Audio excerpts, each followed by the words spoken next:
느헤미야서 1장 1절로 5절 말씀.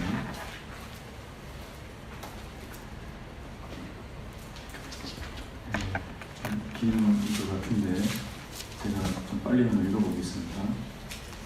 구약 성경 느헤미야서 1장 1절로 5절.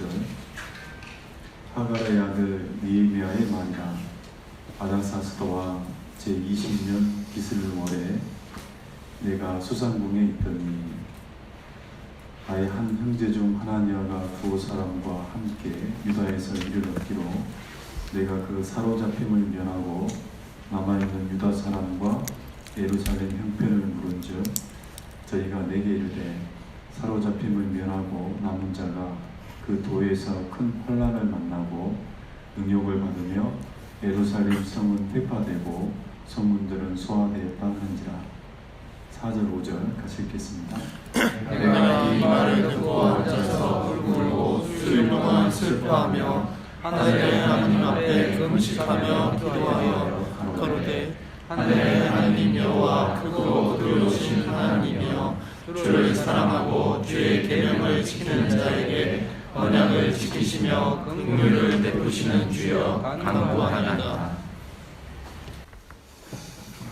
특히 느헤미야를 통해서 개인적으로 좀 묵상하면서 느낀 게 뭐냐면 이 느헤미야 내용은 대충 알잖아요. 느헤미야라는 사람이 아닥사스다 페르시아 왕이잖아요. 그 왕 수많던 관원으로 있다가 1절 2절에 보면은 그 유다에 남아있는 유다 백성들이 성벽이 무너져 버리고 그 성문이 불타가지고 다른 사람들의 침입을 받다 보니까 굉장히 좀 혼란을 겪고 있더라.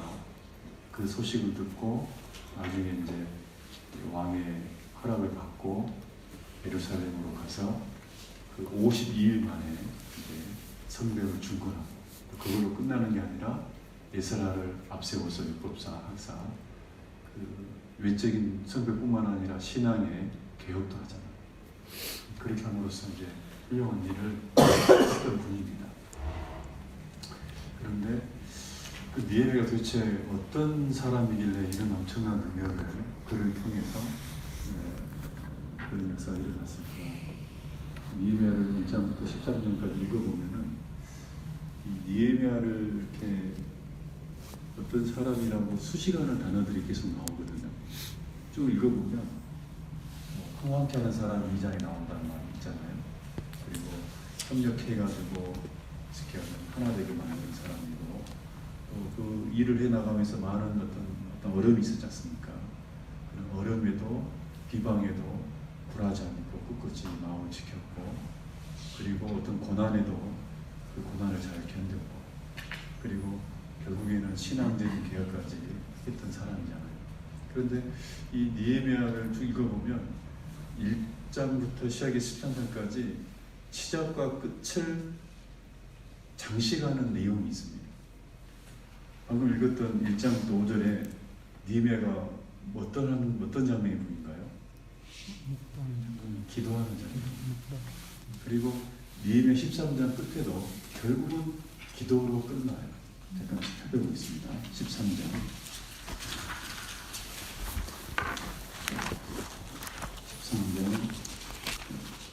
32절 지금 28절부터 다 같은 내용이 기도입니다. 36절 또 정한 기한에 나무와 처음 든 것을 드리게 하였사오니 내 하나님이여 나를 기억하사 복을 주옵소서. 기도로 끝나잖아요. 그래서 느헤미야가 한마디로 어떤 사람이냐라고 표현한다면 기도의 사람이다. 개인적으로 이제 오늘은 길게 얘기할 수는 없지만 기도하는 사람이 아니고 기도의 사람이에요.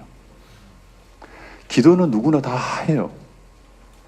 기도를 많이 하는 사람, 적게 하는 사람, 매일 꾸준히 하는 사람, 어려울 때마다 기도하는 사람, 형제 자매들이요 교회 가운데 아무리 신앙이 어리든 크든 간에 기도는 다 합니다.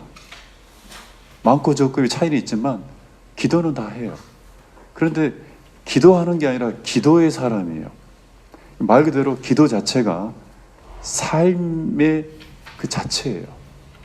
그래서 우리는 기도하는 사람이 되려고 하는 게 아니라 기도의 사람이 돼야 되겠다 이런 생각이 들더라고요. 느헤미야는 한마디로 얘기하면 기도의 사람이에요. 삶 자체가 기도예요. 그래서 기도로 시작해서 기도로 끝나요. 저도 개인적으로 신앙생활에 5대 요소가 있죠. 말씀, 교제, 전도, 봉사, 기도. 그런데 우리가 해마다 1월달을 맞이해서 새롭게 신앙생활을 뭘 해야 되겠다 이렇게 다짐할 때 다른 것들은 자주 이렇게 말씀 가운데 동기설의 말씀 가운데 나오는데 기도에 대해서는 잘 안 나오잖아요. 이상하게 기도는 잘 안 나옵니다. 근데 기도라는 게 가장 중요한 것을 알면서도 기도로 내가 어떻게 해야 될지 이런 걸 다짐한다든지 가끔 이러면 안 되는데 알지만 그냥 지나가 버리는 주제가 기도인 것 같아요.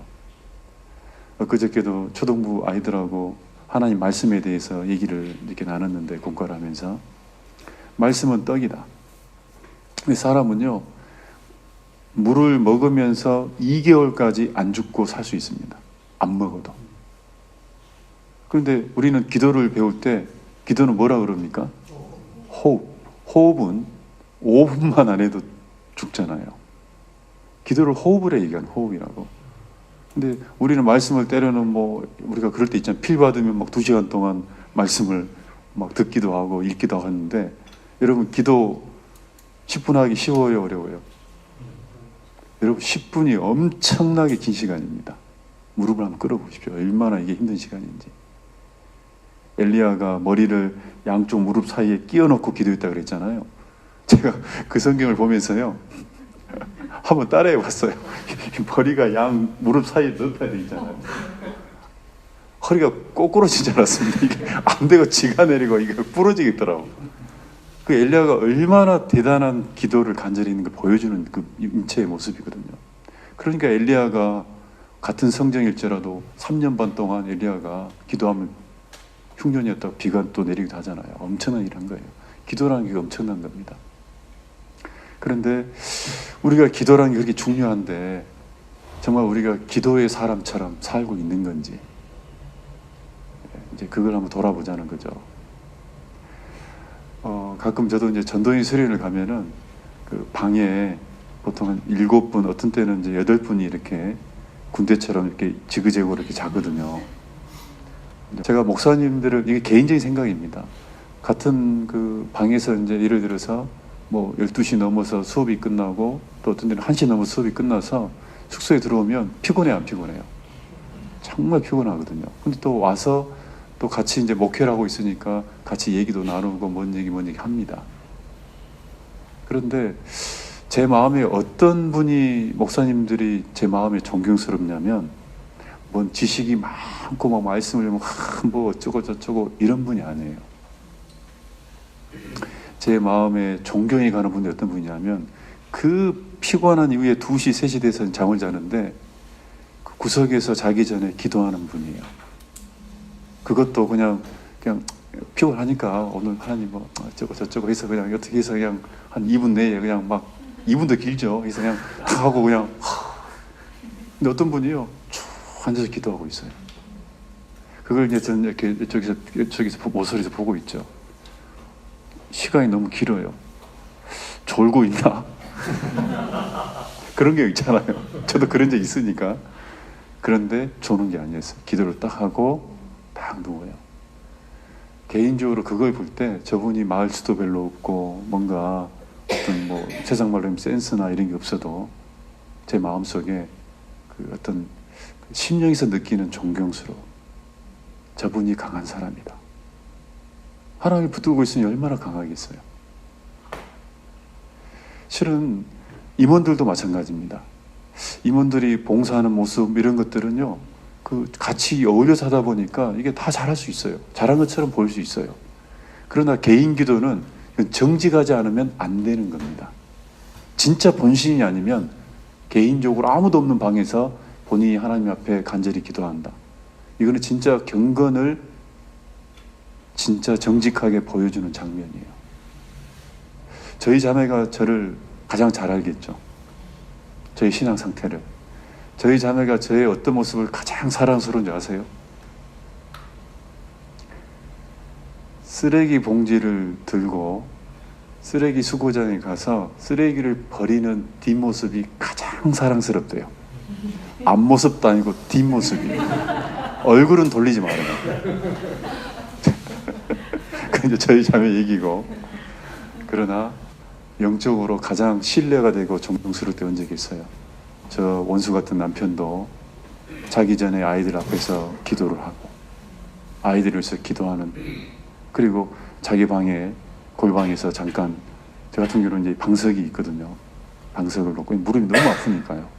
앉았다가 무릎 꿇었다가 이렇게 했다가 그러다가 막 그냥 애를 쓰다가 이제 나오는, 그걸 볼 때 어떤 신앙적으로 마음속에 존경이 가고 남편으로서 신뢰가 가고 그런 얘기를 예전에 했던 적이 있습니다. 우리는 뭐 누구에게 그 보여주고 하는 게 아니라 하나님 앞에 그렇게 진짜 해야 돼요.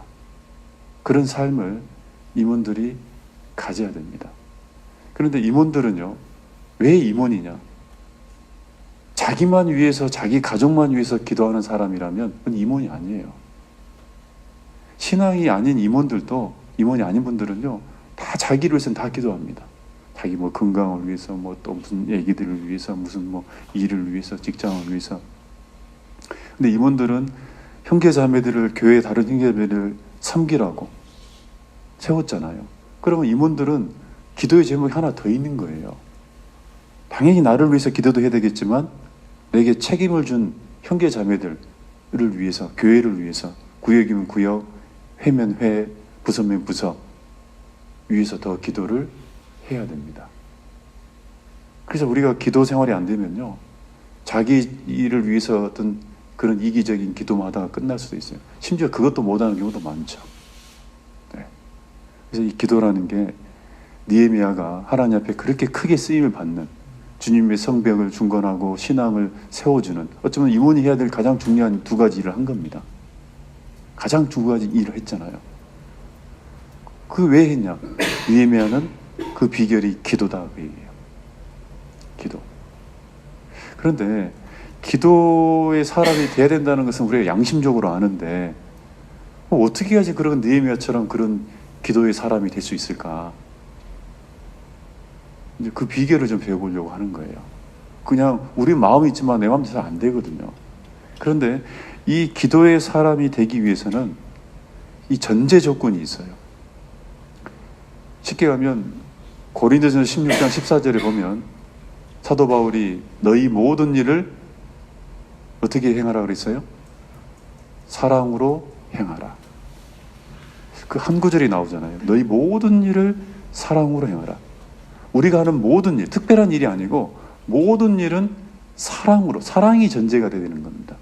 구원받은 이후의 신앙은요, 그 신앙의 바탕은 사랑 위에 모든 걸 세워야 돼요. 사랑이요. 그러니까 기도의 사람이 되는 것도 사랑이 전제돼야 됩니다. 느헤미야는 이스라엘 민족을 사랑했어요. 하나님을 사랑했고 자기 백성을 사랑했고 그 백성의 신앙의 터전이라고 하는 예루살렘을 사랑했어요. 그 예루살렘에 있는 성전과 성벽을 쉽게 가면 사랑한 거잖아요. 그게 바탕이 된 겁니다. 그 사랑이 바탕이 안 되면 기도가 안 돼요. 아무리 뭐 말씀으로 기도는 해야 됩니다. 쉬지 말고 기도해야 됩니다.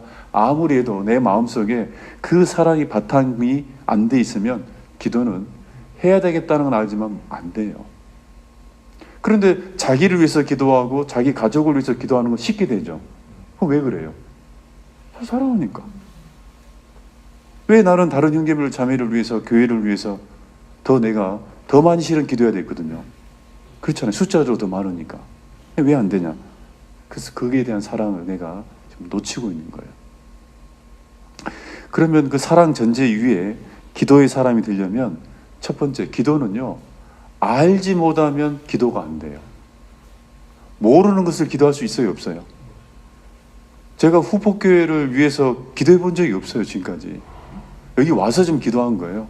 그리고 집회가 잡혀가지고 이제 한 번씩 생각날 때마다 서산에 있을 때 이제 후폭교회가 연초에 새롭게 1월달에 첫 집회를 하는데 이제 한 번씩 기도를 한 거예요.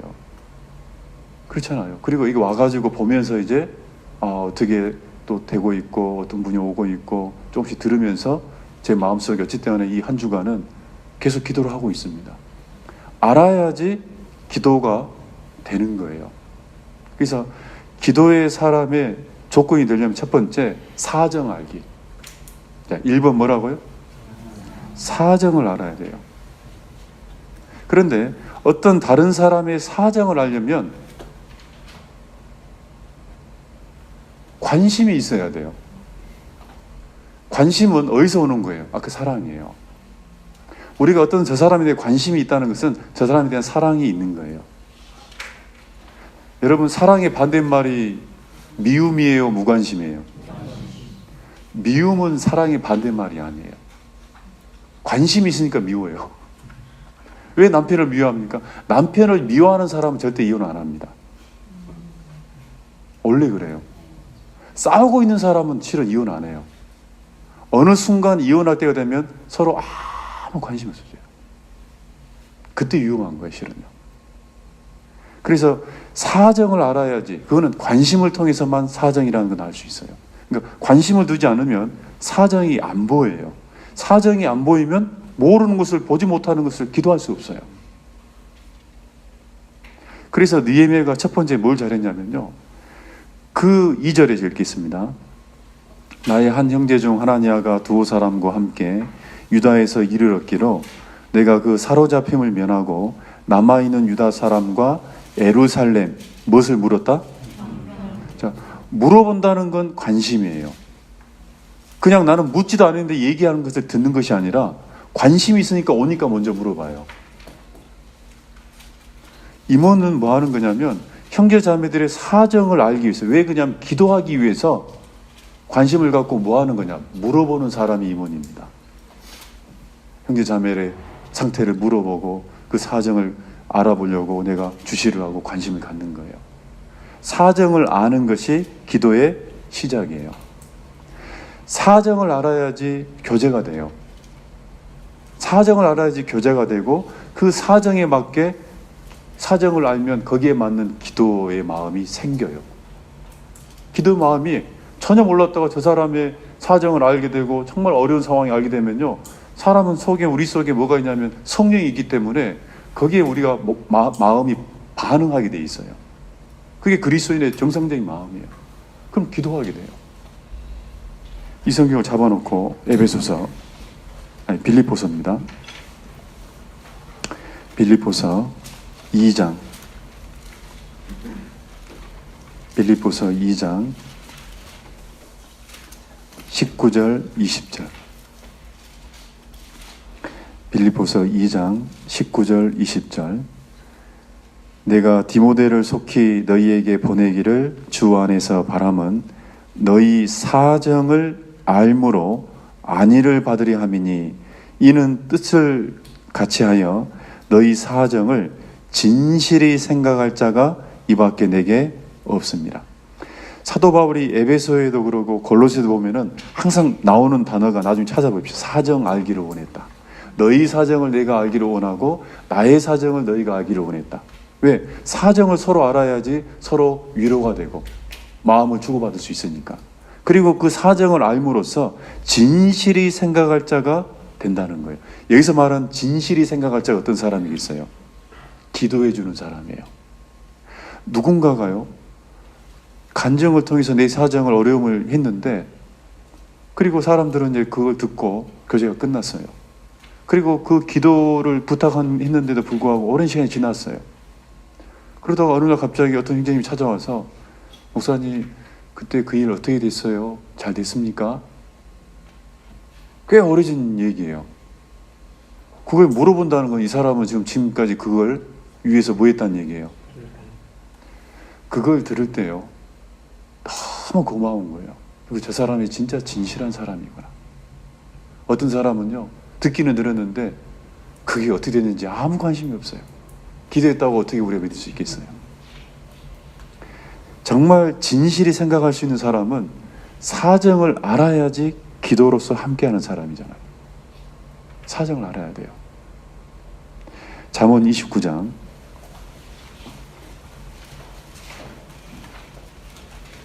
잠언 29장 7절.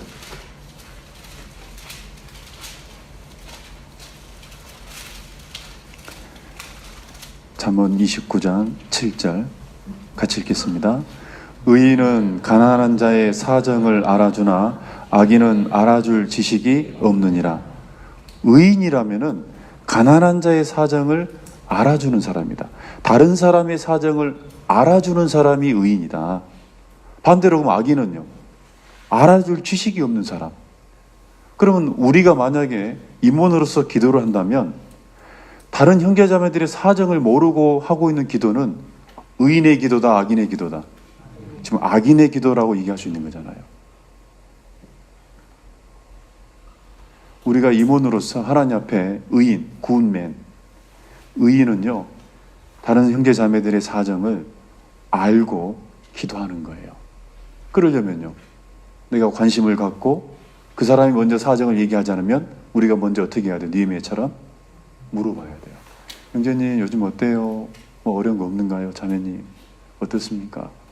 요즘 좀 얼굴이 좀 안 좋으신데 어디 아프신가요? 네, 누구 아들 누구는 요즘에 어떤가요? 아직도 중독적으로 핸드폰에 빠져 있습니까? 네, 남편분은 어떻습니까? 요즘 이런 봉사 새롭게 했는데 할만합니까? 좀 어려운 게 없습니까? 그걸 물어봐주고 또 거기에 답을 들으면 그 서로 마음이 위로가 되고, 아, 목사님이 또 누구 교육장님이 누구 형제님이 나한테 이렇게, 그리고 사정을 알림으로써 아, 이걸 같이 마음을 함께 해주겠구나 하는 생각이 들잖아요. 그게 기도다 이거예요. 네. 잠언 27장 넘어보겠습니다. 앞에 찾았으니까 27장 23절. 우리 임원 교육할 때 가장 많이 나오는 구절이잖아요. 잠언 27장 23절. 내 양떼의 형편을 부지런히 살피며 내 소떼의 마음을 두라. 임원은 내 양떼의 형편을 부지런히 살피며, 부지런히 살핀다. 형편을, 사정을. 그게 임원의 마음이에요. 그리고 내 소떼에 무엇을 두라? 마음을 둔다는 건 관심을 가져라 말이지. 마음을 두고 그 형편을 부지런히 살펴야 된다. 아픈 데는 없는지, 연약한 병이 있는지 없는지, 신앙적으로 시험이 있는지 없는지 부지런히 살펴야 된다. 그게 우리가 가져야 될 거잖아요. 우리의 개인 기도도 마찬가지입니다. 자, 여러분의 개인 기도도 어떠세요? 여러분이 하고 있는 지금 기도 생활을 통해서 내 개인 기도도 정말 충분히 기도의 사람처럼 하고 있을까요? 네. 그럼 왜 내 개인 기도도 잘 안 될까요? 내 상태를 모르니까 그래요. 내 상태를 모르니까. 내 자신을 돌아보면 무엇이 부족하고 무엇이 잘못되어 있고 또 내게 무엇이 앞에 있는지 그걸 알게 되면 내 개인 기도도 더 많이 할까요? 안 할까요? 하게 돼 있어요. 자기 상태를 모르니까 개인 기도도 안 되는 거예요. 여러분, 우리 시대가 아시아의 7교회 가운데 마지막 시대를 상징하는 라오디아 교회 시대입니다. 여러분 아시는 것처럼 라오디아 교회는 신앙이 어땠습니까? 미지근했습니다. 그 라오디아 교회 성도들의 신앙이 미지근했단 말은 쉽게 하면 그 신앙 속에 있는 모든 상황들이 미지근했다. 기도도 뭐 했다는 얘기 있어요. 미지근한 기도 생활을 한 거예요.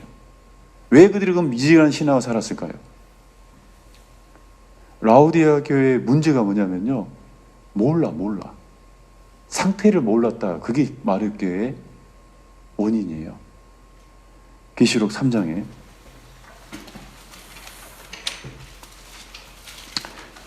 요한계시록 3장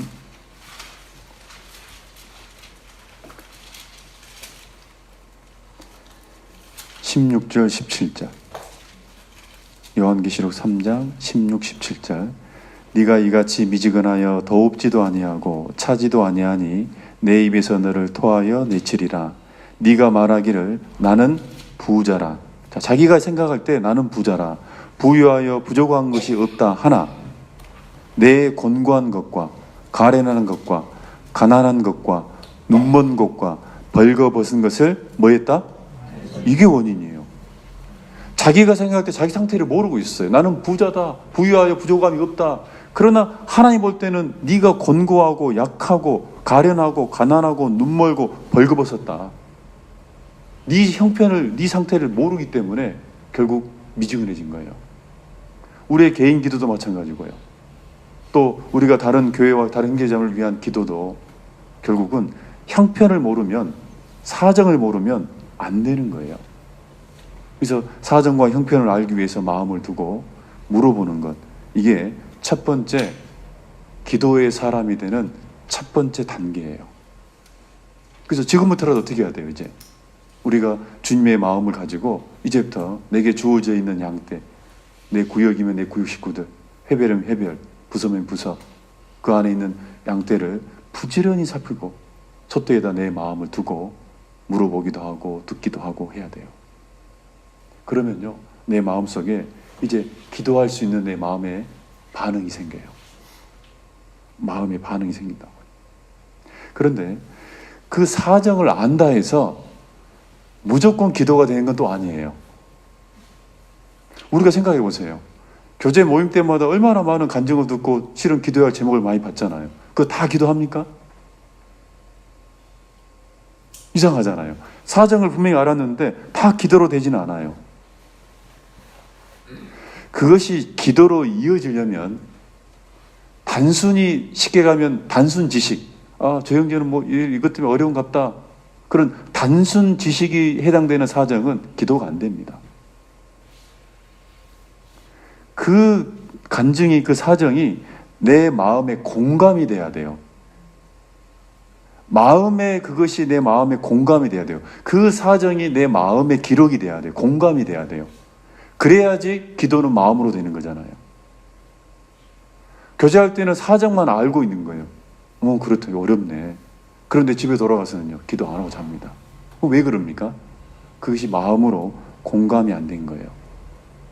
그래서 두 번째, 정말 사정을 알고 그게 기도가 되려면 두 번째, 공감을 해야 돼요. 공감을 해야 돼요. 공감하기. 그런데 문제는요, 그 공감을 해야만이 내 마음에서 이제 기도가 나오는 겁니다. 아까 읽었던 말씀 다시 찾아보겠습니다. 잠언 29장. 잠언 29장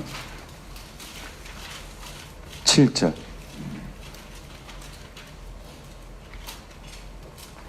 의인은 가난한 자의 사정을 뭐 한다고요? 여기서 이 알아준다는 건요, 아는 거하고 알아주는 거하고는 다른 거예요. 굳이 표현하면요. 아는 것은 단순 지식이에요. 저 형제님이 뭐 때문에 힘든갑다. 단순 지식이에요. 그게 아니라 알아준다는 것은 받아들였다는 거예요. 마음으로. 공감이에요. 그래서 의인은 가난한 자의 사정을 알아주는 거예요. 그래야지 그것이 이제 기도하게 되는 겁니다. 그런데 우리 시대에 왜 기도가 안 되냐? 우리 형제자매들이 기도 생활이 잘 안 되는 이유가 뭐냐면 우리 시대 자체가 다른 사람의 형편을 통해서 공감이 못하는 시대예요. 무정한 시대예요. 디모데후서 3장 1절, 2절, 3절 이하에 보면은 네가 이것을 알라. 말세에 고통하는 때가 이르느니 사람들이 자기를 사랑하며 돈을 사랑하며 자긍하며 교만하며 회방하며 감사치 아니하며 부모를 거역하며 그 다음에 무정하며. 무정한 시대예요. 우리 시대가, 말세가. 무정이 뭐예요? 다른 사람의 상황을 통해서 마음으로 함께하지 않아요. 공감을 잘 안 하는 시대입니다. 그게 타락한 시대거든요. 예수님 당시에 이스라엘 민족이 예수님을 배척한 것이 가장 타락한 상태잖아요. 그때 이스라엘 민족이 상태가 뭐예요? 무정한 시대였거든요. 마태복음 11장.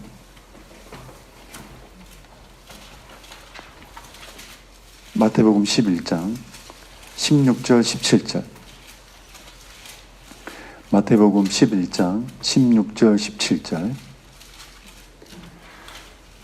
이 세대를 무엇으로 비유할꼬? 비유컨대 아이들이 장터에 앉아 제 동물을 불러 가로되 우리가 너희를 위하여 피리를 불어도 너희가 춤추지 않고 우리가 애곡하여도 너희가 가슴을 치지 아니하였다 함과 같도다. 이 세대, 이스라엘이 최대로 타락해가지고 예수님을 배척한 직전의 세대, 그게 지금 우리 시대거든요. 마지막 때. 이 세대는 어떤 사람이냐? 피리를 부며 함께 춤추고 즐거워야 되는데 안 해요. 애국하는데 같이 울어줘야 되는데 가슴 치지 않아요. 공감을 잘 안 하는 시대예요. 아이들 중고등부 공과를 하다 보면 요즘 중고등부 애들이 공감이 없어요. 공감. 자기밖에 안 보여. 자기밖에 몰라. 그게 팽배한 시대이기 때문에 그런 시대에 살고 있는 우리 그리스도인들이 신앙이 정말 내가 깨어있지 않으면 말 그대로 형제자매들의 사정을 듣지만은 공감이 안 돼. 나도 모르게. 이 원래 구원을 받잖아요. 구원을 받으면 에스겔에 있는 말씀처럼 하나님의 신을 우리 마음에 부음받으면 우리 마음을 굳은 마음을 부드럽게 한다고 되어 있습니다. 그래서 구원 받고 나면은 눈물이 잘 나와요, 안 나와요?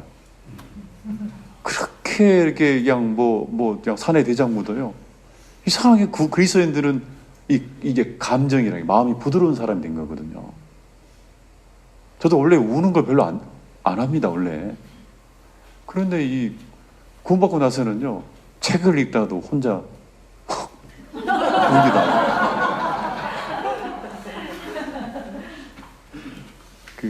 저희 자매가 진짜 굉장히 개구쟁이에요, 저희 자매가. 저도 개구쟁이인데, 저희 자매도 굉장히 이게 명랑한 이 자매예요. 결혼을 둘이 했잖아요. 그러면 이제 쉬는 날이 있으면은 저희 자매가 제가 이제 이렇게 누워 있으면 책을 읽어줍니다. 항상 책을 많이 읽어줘요. 정신 차리라고.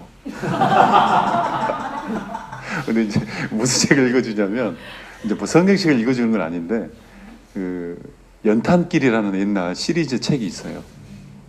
연탄길이라고 옛날 연탄을 떼던 시대 60년대 70년대 그때 이제 많은 사람들의 그 추억이 있는 사연들이 엮어져 있는 책이에요.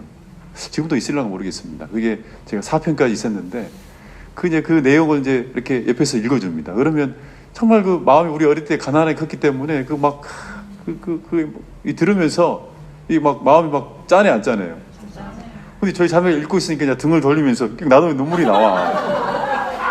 막 옛날 생각나면서 뭔가 이게 막 감정이입이 되잖아요. 그러면 가만 놔둬야 될 거 아니에요, 쟤를. 그럼 뭐라면 이게 짓궂잖아요. 울어요? 울어요? 울어요? 남자가 울어요? 막 이러면서 또 이제 괴롭힙니다. 그런데 어느 날 제가 이제 남원에 있을 텐데 저희 자매가 이제 뭐 이렇게 좀 아픈 적이 있어가지고 이제 다른데 애들 데리고 간 적이 있어요. 근데 혼자 이제 1박 2일 있어야 되는데요. 이 저녁에 이제 목사도 TV 봐요, 안 봐요? 어떻게 그렇게 잘하세요? 네. 봅니다. 네. 가끔 이제 뭐 맨날 빠져 있는 건 아니지만 가끔 이제 이렇게 TV를 봐요. 근데 오늘 드라마를 보는데 눈물이 쭉 나와요. 일단 아무도 없으니까 부담 없이 마음을 열고 이제 볼 수 있잖아요. 그런데 그걸 보다가 한 대 딱 맞았어요. 하나님한테.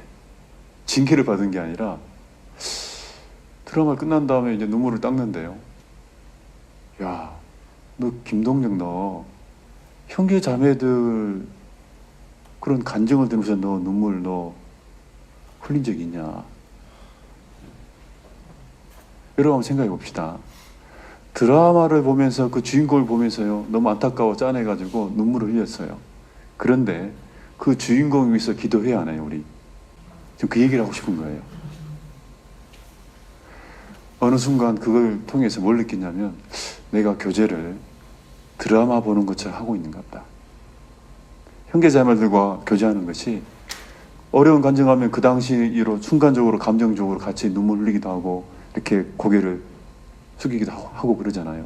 그런데 돌아가서 기도하냐고 말이지. 만약에 내가 앞에서는 같이 웃어주고 울었는데 그런데 돌아가서 기도를 안 한다면 그건 드라마 본 거 아니냐 그 얘기예요. 그 생각이 들면서 굉장히 반성이 됐어요. 그래서 느낀 게 뭐냐면 공감을 한다 해서 다 기도하는 건 아니구나. 그럼 도대체 어떤 공감을 해야지 기도하냐 그 얘기예요. 이제 아까 단순 지식은 기도로 연결이 안 됩니다. 단순 공감이라는 게 있어요. 사람은 누구나 감정이기 때문에 그 분위기에서 순간적으로 다 감정은 느낄 수 있어요. 그러나 그것이 드라마 주인공을 위해서 기도하지는 않잖아요. 우리가 만약에 단순 공감을 하고 있다면 기도로 연결이 안 됩니다. 그럼 만약에 내가 지금까지 기도 생활이 내 교제 생활이 신앙 생활이 어떤 거냐 그 얘기예요. 그냥 주일날 구역 모임 드라마 본 겁니다. 그게 정말 기도를 안 했다면 오늘 슬픈 드라마를 본 거예요. 자매님이 간증으로. 그러면 안 되잖아요. 그러면 어떤 공감을 해야지 기도가 되는 거냐? 느헤미야처럼 공감해야 돼요. 다시 느헤미야 1장 4절입니다. 그 예루살렘 형편을 물어보고 사정을 들었죠. 성문이 파괴돼 버리고 다 불타버렸다. 그때 4절, 내가 이 말을 듣고 앉아서 울고 수일 동안 슬퍼하며 하늘의 하나님 앞에 금식하며 그 다음 뭐 했다고요? 이 과정이 필요해요. 여러분 생각해 보세요. 그 소식을 듣고 그 자리에서 앉아가지고 울면서 수일 동안 금식하면서 슬퍼했다. 이거 웬만한 조문 가서도 이렇게 못합니다. 실은 자기 가까운 친척이 죽은 조문 가서도 여러분 그렇게 수일 동안 울 수 있어요? 안 됩니다. 사람은요. 진짜 자기 어떤 가족, 뭐 부모나 자녀나 형제들은 그렇게 되잖아요. 근데 느헤미야는 그렇게 했다고 말해요. 그럼 도대체 여기서 말하는 느헤미야의 이 마음은 어떤 공감이냐? 이것을 굳이 얘기하면요, 이걸 성경에서 단어를 찾는다 그러면 그게 체휼이에요. 그러니까 마음으로 체휼하지 않으면 기도가 안 나와요. 그때뿐이에요. 감정적으로만. 체휼이란 말은 어떤 의미를 갖고 있냐면 예수님의 마음이에요. 이게 사랑의 한 모습이에요. 히브리서 4장 히브리서 4장 15절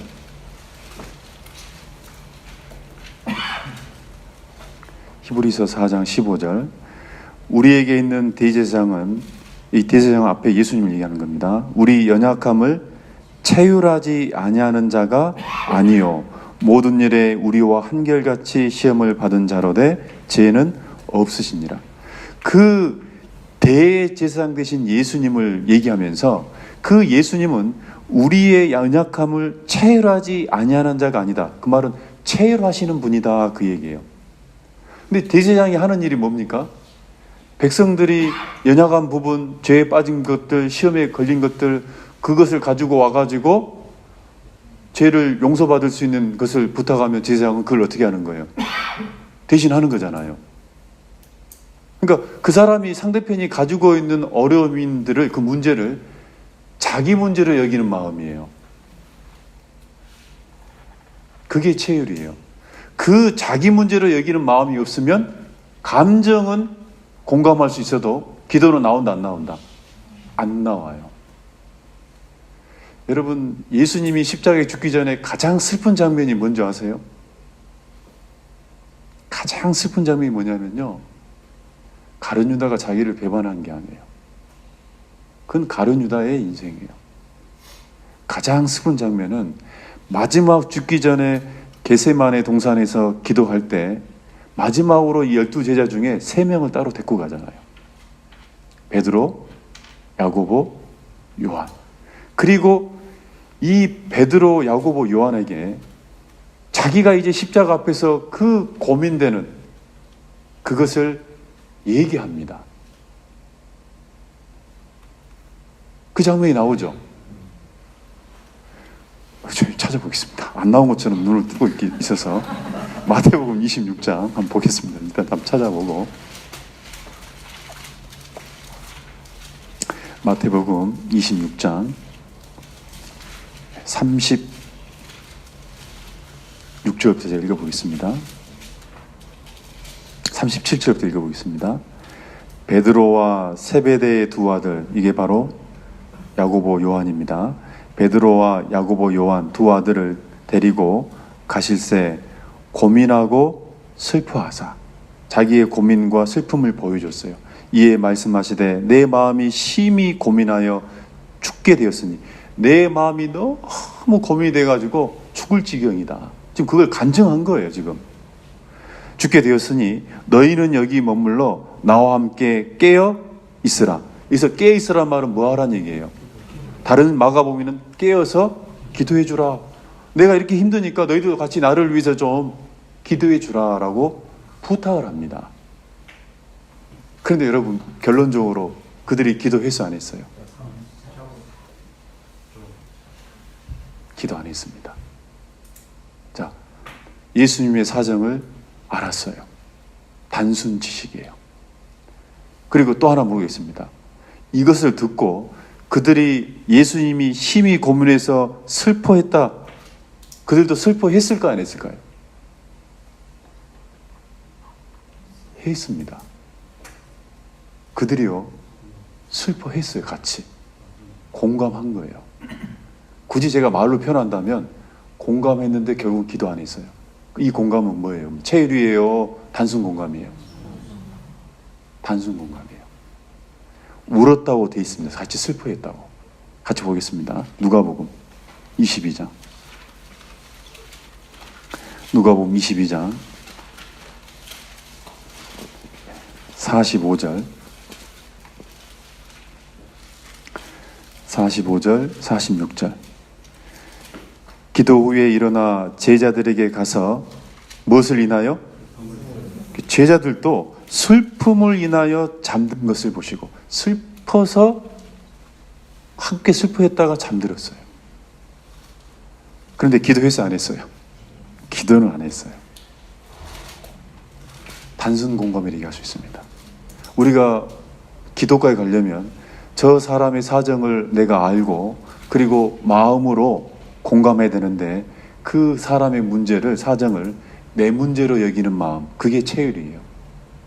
체휼이란 말은요, 그 사람이 기쁜 거나 슬픈 거나 어려움이든 그 사람의 문제를 내 문제처럼 여기는 마음이에요. 그게 체휼의 사랑이에요. 내 문제처럼 여기야지 내 문제라고 생각하니까 자기로서 기도할 수 있잖아요. 거기까지 가야 돼요. 그게 체휼이에요. 어느 날 김밥이 김치한테 사랑 고백을 했다잖아요. 김치야, 내 안에 너 있다. 그게 김치김밥이에요. 내 안에 너 있다. 쉽게 하면 네가 내 안에 와 있다면 네 모든 문제는 내 문제다, 그 말이에요. 개인적으로 웃긴 얘기지만 개인적으로 저는 그걸 딱 누가 웃은 소리 누가 하더라고요. 그 생각하면서 그게 체휼이다, 그게. 우리가 교회의 여러 가지 문제들, 내 문제로 여기는 마음이 있어야 돼. 그게 임원이에요. 임원은요, 교회의 모든 집회부터 모든 것, 자기 문제로 여길 수 있는 마음, 그게 체휼이에요. 그래야지 내가 기도해요. 자기 문제로 여겨야 돼요. 구약부터 신약에 있는 선지자들, 그리고 사도들, 그들이 교회와 하나님의 민족과 하나님을 위해서, 백성들을 위해서 그들이 다 기도한 사람이잖아요. 느헤미야뿐만 아니라. 왜 그들이 기도했습니까? 그들 마음이 공통점이 뭐냐면 그들은 체휼이에요. 그들의 문제를 자기 문제로 여겼어요. 예전에 유명한 드라마의 그 멘트가 있습니다. 대사. 아프냐? 나도 아프다. 그게 사랑이잖아요.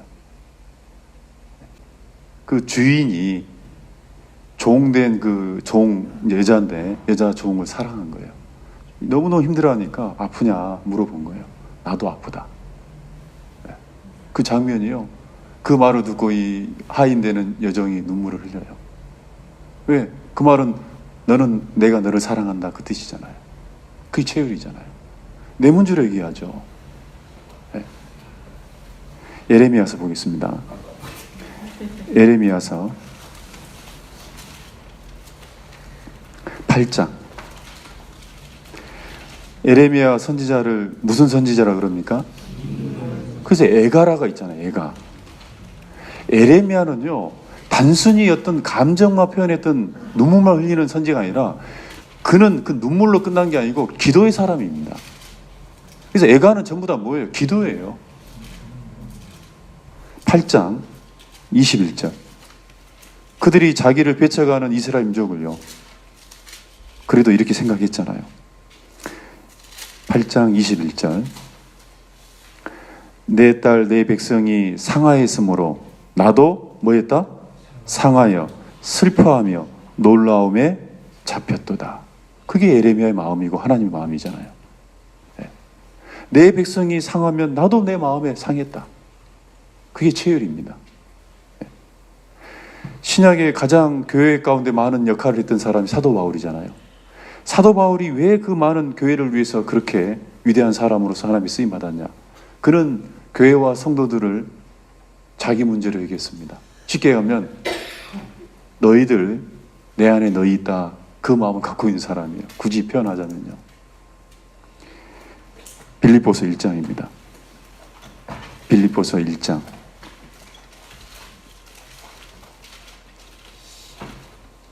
(1장) 7절.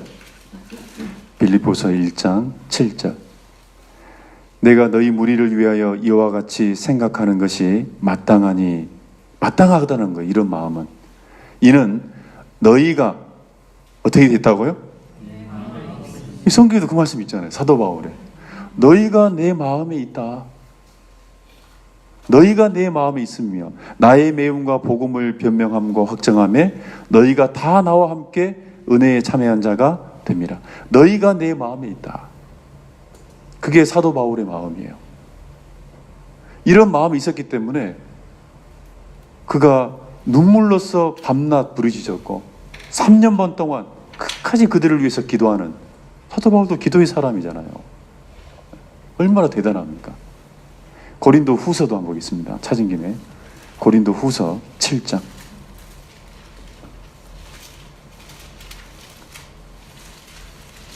(7장) 3절. 고린도 후서 7장 3절. 이건 같이 읽겠습니다. 내가 정죄하려고 이 말하는 것이 아니라 이전에 말하였거니와 너희로 우리 마음에 있어 함께 죽고 함께 살게 하고자 함이라. 너희로 우리 마음에 있어가지고 함께 죽고 함께 살고, 한마디로 체율은요, 네 모든 문제 함께 죽고 함께 살자, 운명을 같이 하는 겁니다. 그러니 그 사람 문제가 내 문제고 내 문제가 네 문제고, 그래서 우리는 뭐다? 남남이다, 하나다. 그게 뭐 교회는 하나입니다 이런 말을 그냥 쓰는 게 아니에요. 이런 과정 속에 있어서 하나가 되는 거예요. 그런데 이런 체유라는 마음들이 우리 각자가 갖지 않으면요, 교회는 하나가 아니에요. 단순 지식, 단순 공감 속에 사는 거예요. 교회는 연결돼 있어야 되거든요. 하나로 다. 손이 아프면 어디도 아파요? 다 아파야 돼요. 그게 교회잖아요. 그것을 중간중간마다 힘줄 역할을 하고 마디 역할을 해야 될 사람들이 누구냐? 임원들이에요. 우리가 그런 마음을 갖고 있어야 돼요. 정말 그래야 돼요. 부끄러운 얘기인데요. 어느 날 어떤 자매님이 상담한다고 찾아왔어요. 그래서 에이, 오세요. 그래서 이제 그 자매님 남편이 실은 구원을 안 받으셨어요. 근데 이제 그 자매님은 열심히 사세요. 그 자매님 자체가. 와가지고 이제 좀 남편이 좀 어렵게 하고 이제 그런 것 때문에 그것이 이제 마음이 무거워지니까 다른 문제까지 자꾸 이제 모든 게 힘들어지는 거예요. 그것을 이제 쭉 얘기를 하는 겁니다. 막 무엇이 어쩌고 무엇이 어쩌고 쭉 얘기하는데요. 그걸 제가 쭉 듣고 있는데 다른 때와 다르게 어떤 상황이 또 벌어졌냐면, 그 자매님이 30분 가까이 쭉 막 본인 혼자 훌쩍거리면서 얘기를 하는데 계속 듣고 있는데요. 어떻게 그 간증이 들리냐면, 목사님 때문에 그래요 이렇게 들려요. 그 모든 내용이 목사님 때문에 그래요, 목사님 때문에 그래요 이렇게 들려요.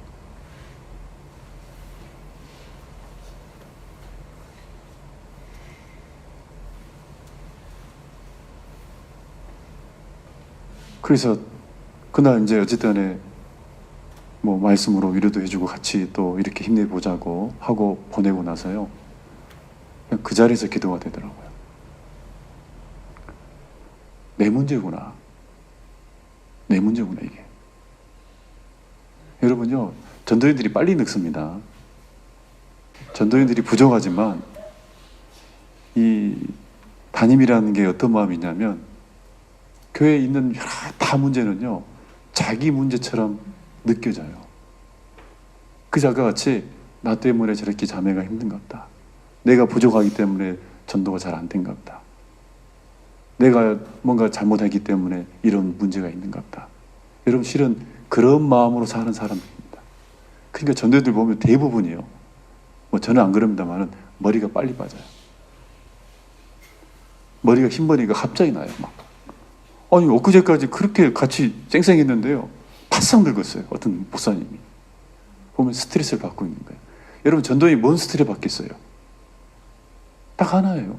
교회 일이 내 문제로 여겨지니까 그것 때문에 실은 잠 못 잡니다. 때로는요. 실은 그런 거거든요. 근데 그것이 전도인만 그래야 됩니까? 우리는 교회 속에 다 같은 지체 안에 있기 때문에 다 같은 그런 마음이 필요해요. 그게 체율이에요. 그게 체율이지 않습니까? 고린도전서 12장 고린도전서 12장 25절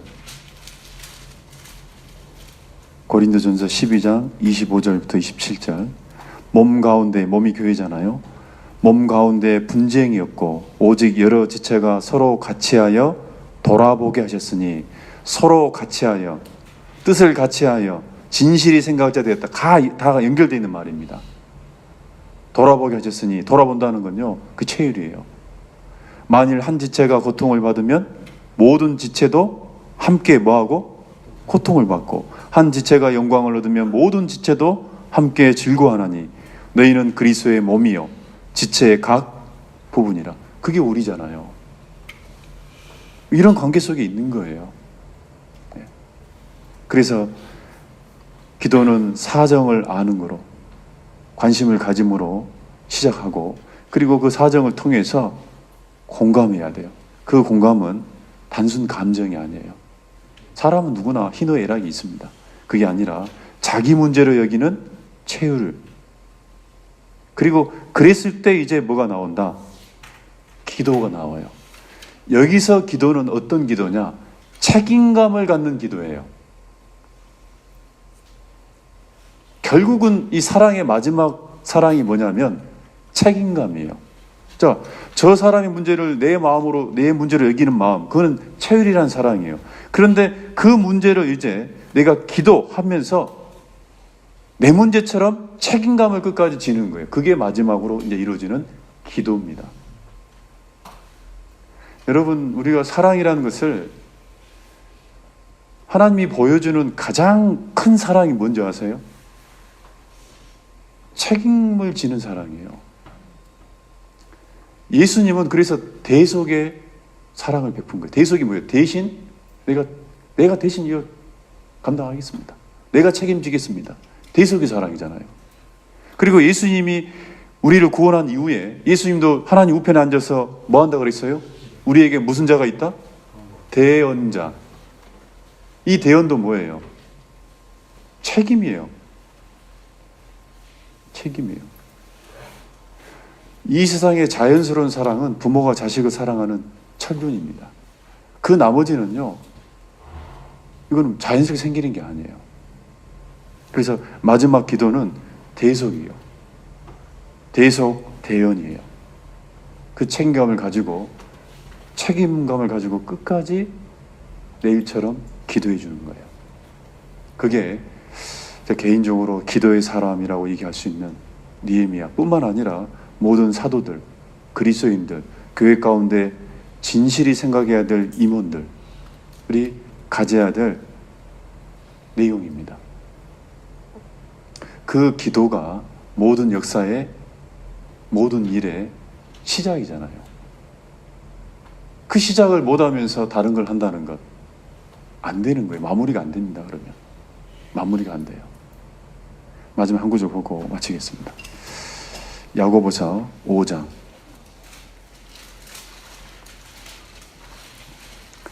야고보서 5장 16절 야고보서 5장 16절 같이 한번 읽어보겠습니다. 이러므로 너희 죄를 서로 고하며 병낫기를 위하여 서로 기도하라. 의인의 간구는 역사하는 힘이 많으니라. 서로 기도하라, 서로 사랑하라, 서로 용납하라. 근데 그 속에 기도도 있다는 거예요. 서로 기도하라. 의인의 간구는, 아까 의인은 어떤 사람이라고 했습니까?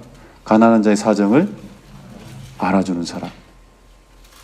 내 양떼의 형편을 부지런히 살피고 내 소떼의 마음을 두고 있는 사람. 그리고 그들의 형편을 통해서 의인의, 쉽게 가면은 기준이 되는 예수님처럼 자기 문제를 여기는 체휼하는 사람. 그리고 그것을 끝까지 책임을 지는 마음으로 기도하는 사람. 의인의 간구는 역사하는 힘이 많으니라. 그 에레미야의 한 사람의 의인의 간구가요, 기도하지 않은 한 민족의 사람보다 더 강했잖아요. 그 느헤미야가 그런 내용 아니겠어요? 쉽게 가면. 그래서 그런 명언이 있더라고요. 기도하는 한 사람이 기도하지 않는 한 민족보다 강하다. 느헤미야에게 딱 맞는 명언인 것 같아요. 그래서 개인적으로 오늘 우리 임원 되시는 형제 자매들에게 뭐 제가 이제 여기 와서 뭐 이런 말 저런 말 하면 뜬구름 잡는 얘기가 될 것 같아서 안 하고, 그러나 모든 사람에게 공통적으로 갖춰야 돼 그 기도. 그래서 그런 사람이, 기도하는 사람이 아니고 내 삶이 정말 기도가 될 수 있는 기도의 사람이 됐으면 좋겠다, 개인적으로 바랍니다. 저도 이제 그걸 위해서 아까 그런 개인적으로 제가 깨달은 이런 것들을 계속 저도 노력하고 그런 마음을 가지고 살아보려고 또 노력하겠습니다. 네.